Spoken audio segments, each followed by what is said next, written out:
2 Chronicles chapter 12.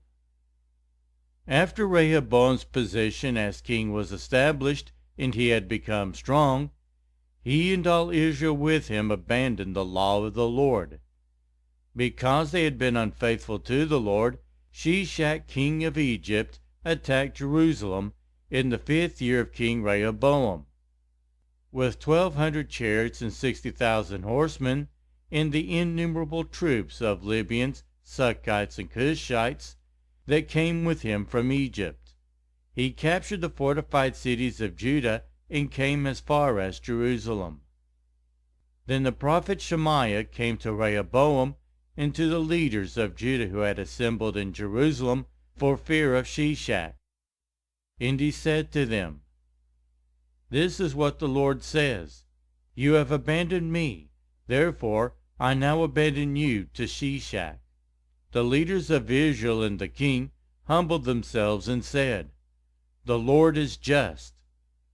When the Lord saw that they had humbled themselves, this word of the Lord came to Shemaiah: "Since they have humbled themselves, I will not destroy them, but will soon give them deliverance.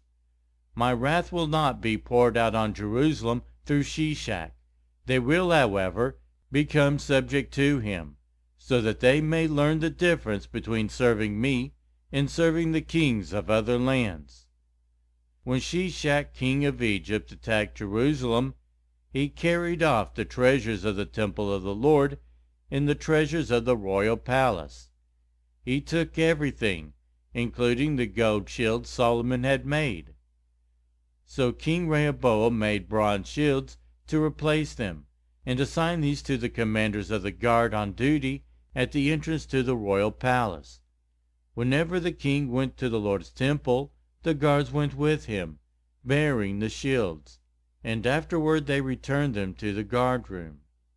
Because Rehoboam humbled himself, the Lord's anger turned from him, and he was not totally destroyed. Indeed, there was some good in Judah. King Rehoboam established himself firmly in Jerusalem and continued as king.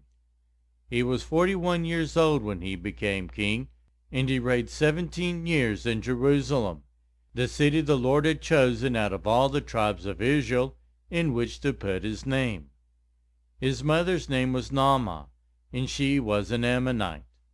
He did evil because he had not set his heart on seeking the Lord. As for the events of Rehoboam's reign, from beginning to end, are they not written in the records of Shemaiah the prophet, and of Iddo the seer that dealt with genealogies? There was continual warfare between Rehoboam and Jeroboam.